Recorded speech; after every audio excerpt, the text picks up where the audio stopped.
नाज़रीन, TLP का एहतजाज शिद्दत अख्तियार कर गया है। पुलिस मुकाबला है मुजाहिरीन के दरमियान और लाहौर बिलखसूस मैदान जंग बना हुआ है और इस्लामाबाद भी हाई अलर्ट पे है। गजा मार्च ने मुल्क को हिलाकर रख दिया है क्या, ये अहम सवाल है। और साथ ही जो लब्बई का एहतजाज ऑब्वियसली वो अब शिद्दत अख्तियार कर गया है और जो मुकाबला है पुलिस का और मुजाहिरीन का, अब सवाल ये भी बनता है कि कौन जीतेगा। ये तमाम तर तफसीलात हैं जो आज आपके खिदमत में हम पेश करेंगे। बिस्मिल्लाहिर्रहमानिर्रहीम। अस्सलाम वालेकुम नाज़रीन, आप अपना डिजिटल चैनल देख रहे हैं। मैं सदीक और ग़ुज़ैब आपकी खिदमत में हाज़िर। नाज़रीन, वीडियो को बाकायदा आगाज़ करेंगे, लेकिन उससे कबल आप तमाम नाज़रीन से गुजारिश है कि हमारे यूट्यूब चैनल को सब्सक्राइब कर लीजिएगा ताकि आने वाली अपडेट्स बआसानी आप लोगों तक पहुँच सकें। नाज़रीन, बिलखसूस जुड़वा शहरों के जो बासी हैं वो देखना चाहते हैं, सुनना चाहते हैं कि असल हक़ाइक़ बेसिकली दोनों शहरों के अंदर चल क्या रहा है। और लाहौर के शहरी भी ऑब्वियसली जानना चाहते हैं कि जो हक़ाइक़ पे मबनी सूरत हाल है वो क्या है, क्या होने जा रहा है, क्या कुछ हो रहा है। ये तमाम तर तफसीलात आपके सामने रखेंगे। और आपको पता है जी, पाकिस्तान में एक बार फिर से जो सड़कें हैं वो मैदान जंग बनी हुई है। इससे कबल भी हमने देखा कि कई जमातें जो सरापा एहतजाज हमें नज़र आती थी और लोगों को, आम आदमी की बात करें तो तकलीफ़ का, मुश्किलात का सामना करना पड़ता था। और अब तहरीक लब्बैक पाकिस्तान का जो एहतजाज है अब वो यकीनी तौर पर शिद्दत अख्तियार कर गया है और मुख्तलिफ़ जगहों के ऊपर पुलिस और मुजाहिरीन जो हैं वो आमने सामने हैं। आंसू की जो शेलिंग है वो जारी है। और लाहौर की बात करें, इस वक्त बड़ी कशीदा सूरत हाल है। इस्लामाबाद भी हाई अलर्ट पर नज़र आ रहा है हमें।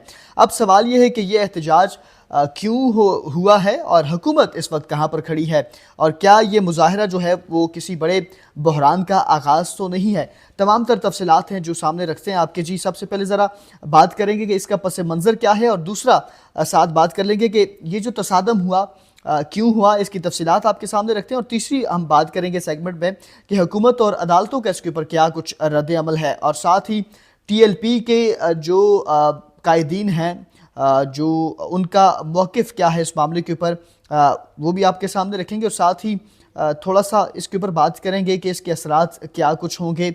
और आखिर में भी हम थोड़ा सा बात करेंगे कि इसका अख्ताम कहाँ होगा और पस मंज़र में क्या कुछ चल रहा है। सबसे पहले ज़रा वो आपकी नज़र सामने पेश करते हैं जी। तो पस मंज़र थोड़ा सा अगर आपको बताएं, जुमे के रोज़ की बात करें तो जुमे के रोज़ को लाहौर के मुल्तान रोड से जो तहरीक लब्बैक है TLP, हज़ारों कारकुनान गज़ा मार्च के नाम से उन्होंने रैली का आगाज़ किया। और मकसद ये था कि इस्लामाबाद पहुंचकर हुकूमत पर दबाव डालना ताकि वो फ़लस्तीन के मसला जो है उस पर आलमी सतह पर जो है वो अपना सख्त मौक़िफ़ इख्तियार करे। लेकिन दूसरी जानब हुकूमत का ये मौक़िफ़ है कि अब तो गज़ा का मामला तमाम जो बरादर मुस्लिम ममालिक हैं उनकी मेहनत से, उनकी साथ की वजह से जो अपने हल की जानिब अब गामज़न है। ऑब्वियसली वहाँ पे गज़ा जंगबंदी हो चुकी है। लेकिन दूसरी तरफ आपको ये बताएं, अब जो उनके सरबराह हैं इस मजहबी जमात के साथ रिजवी, वो खुद क़यादत कर रहे थे और ऑब्वियसली नारे लगाए जा रहे थे, जो उनका नारा है लब्बैक या रसूलुल्लाह सल्लल्लाहु अलैहि वसल्लम। लेकिन जैसे ही रैली आगे बढ़ी तो लाहौर पुलिस ने फ़ौरन से रास्ते बंद कर दिए। मुख्तलिफ शहरों में हमने देखा कि कंटेनर्स लगा दिए गए। और अगर मैं कुछ जगहों के नाम आपको बताऊं, यतीम खाना चौक जैसे हो गया, चौबरजी हो गया, आज़ादी चौक है, हर जगह पर उनके लिए मतलब रुकावटें खड़ी कर दी गई। और फिर ऐसे जब रुकावटें शुरू हुई तो उसके बाद से ये तसादुम का आगाज़ होता है जी। और फिर एनी शाहिदीन ये कहते हैं मुख्तलिफ जगहों पर कि मुख्तलिफ जगहों से जो रुकावटें लगाई गई थी हुकूमत की जानिब से वो तोड़ दी और पथराव पुलिस की जानिब से किया गया। कई जो सरकारी गाड़ियाँ थी वो भी कब्ज़े में ले ली गई, तोड़ फोड़ की गई। और इसके अलावा ऑब्वियसली आप लोगों भी देखी होगी सोशल मीडिया पर कई वीडियोस जहाँ पर कुछ पुलिस एहलकार तोड़ फोड़ करते नज़र आते हैं, तो वहीं पर जो मुजाहिरीन हैं वो भी हमें तोड़ फोड़ करते मुख्तलिफ जगहों पर नज़र आते हैं। और उसके बाद से पुलिस ने ऑब्वियसली फिर जवाबी कार्रवाई तो करनी थी। पुलिस ने जवाबी कार्रवाई में ये किया कि हवाई फायरिंग शुरू कर दी, आंसू गैस की शेलिंग शुरू कर दी ताकि जो मुजाहिरीन हैं उस पर काबू पाया जाए और मुंतशिर उनको किया जाए। और ऐसे में अब हुकूमत का असल बात आती है। पुलिस ने ये कहा है कि हमने 110 जो मुजाहिरीन उनको गिरफ्तार कर लिया अब तक, और इंसदाद दहशतगर्दी जो है अदालत वहाँ पर पेश किया और अदालत की जानिब से इन तमाम लोगों को 12 रोज़ा जिस्मानी रिमांड पर पुलिस के हवाले कर दिया है। अब वज़ीर मुमलिकत बराए दाखिला तलाल चौधरी ने इसके ऊपर प्रेस कॉन्फ्रेंस की, कहा जी हुकूमत किसी को तशद्दुद या ब्लैक मेलिंग की इजाज़त नहीं देगी। एहतजाज आईनी हक है, लेकिन लाठी पत्थर और गोली का आयन گولی جو ہے وہ آئین کا حصہ نہیں ہے۔ یہ اب ظاہری سی بات ہے بیان ظاہر کرتا ہے کہ حکومت اب اپنا جو سخت رویہ ہے وہ اختیار کرے گی، بلکہ اختیار کر چکی ہے۔ آپ کو تھوڑا سختی نظر آ رہی ہوگی جڑواں شہروں کے باسیوں سے، وہ بھی دیکھتے ہوں گے اوبیسلی مختلف جگہوں کے اوپر۔ اور اب ٹی ایل پی کا جو موقف ہے وہ تھوڑا سا الگ ہے۔ ٹی ایل پی کا یہ موقف ہے، دی وائس آواز ایک ویب سائٹ ہے، اس کے مطابق کہ ٹی ایل پی کے سربراہ کہتے ہیں جی ہمارے جو لوگ ہیں ان کی شہادتیں ہو چکی ہیں، لوگوں کو گولیاں ماری گئی ہیں اس تمام تر معاملے میں، اور کئی لوگ زخمی ہیں۔ یہ ٹی ایل پی کا موقف ہے۔ اب ترجمان ان کے یہ کہتے ہیں کہ ہم بالکل پرامن تھے جی، پولیس نے پہلے حملہ کیا اور ہمارے کئی کارکن جو ہیں وہ شہید ہوئے۔ ٹی ایل پی کے حکام کے مطابق، یہ ویب سائٹ کا میں کہہ رہا ہوں، وہاں سے یہ خبر ہے کہ حکومت نے جان بوجھ کر مذہبی جذبات کو بھڑکانے کی کوشش کی ہے، اور انہوں نے مزید یہ بھی کہا ہے جی اگر ہمارے مطالبات نہ مانیں گے تو اسلام آباد کی مارچ جو ہے اوبیسلی ہم نہیں رکیں گے، یہ آگے بڑھے گا۔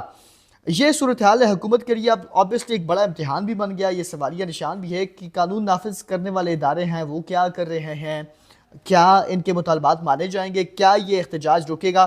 اب معاملہ یہ ہے کہ جو اس وقت موجودہ صورتحال ہے، تصادم جس طرح لگا ہوا ہے، اب جڑواں شہروں کے جو باسی ہیں وہ یہ سوچ رہے ہیں کہ کب یہ کنٹینرز ہٹیں گے، کب یہ تصادم رکے گا، کب یہ احتجاج دھرنا ختم ہوگا، کب یہ واپس گھروں کو جائیں گے اور ہم سکھ کا سانس لیں گے۔ اوبیسلی انٹرنیٹ سروس یہاں پہ معطل ہے، موبائل سروس معطل ہے، لوگوں کی آمد و رفت میں مشکلات کو ان کو سامنا کرنا پڑ رہا ہے۔ اس وقت مختلف جگہوں پہ کوئی سڑک ایسی نہیں ہے اسلام آباد راولپنڈی کی جہاں پر کنٹینرز نہ لگی ہوں، جہاں پر رکاوٹیں نہ کھڑی کی گئی ہوں۔ لوگ اپنے شہر دفتروں کو نہیں جا سکتے، لوگ اپنے بچوں کو سکول لے کے نہیں جا سکتے، لوگ بچے کالجز نہیں جا سکتے، یونیورسٹیز نہیں جا سکتے، تو بہت زیادہ مشکلات ہیں۔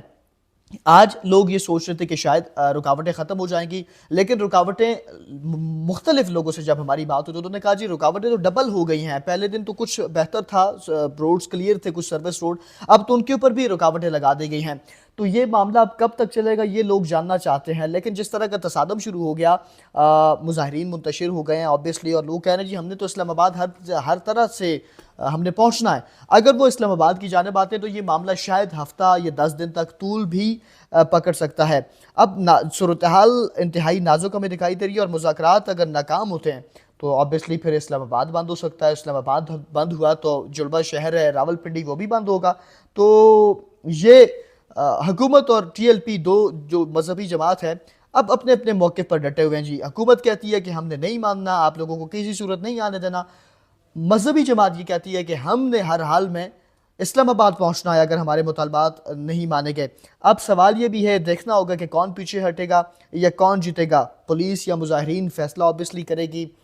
دونوں جب بیٹھیں گے، مذاکرات ہوں گے، بات چیت سے ہی معاملات حل ہوں گے۔ تو آپ اس پر کیا کچھ رائے رکھتے ہیں؟ کیا حکومت نے یہ درست فیصلہ کیا ہے سختی کر کے؟ اور جو ان کے مطالبات ہیں کیا جائز ہیں، حکومت کو ماننے چاہیے؟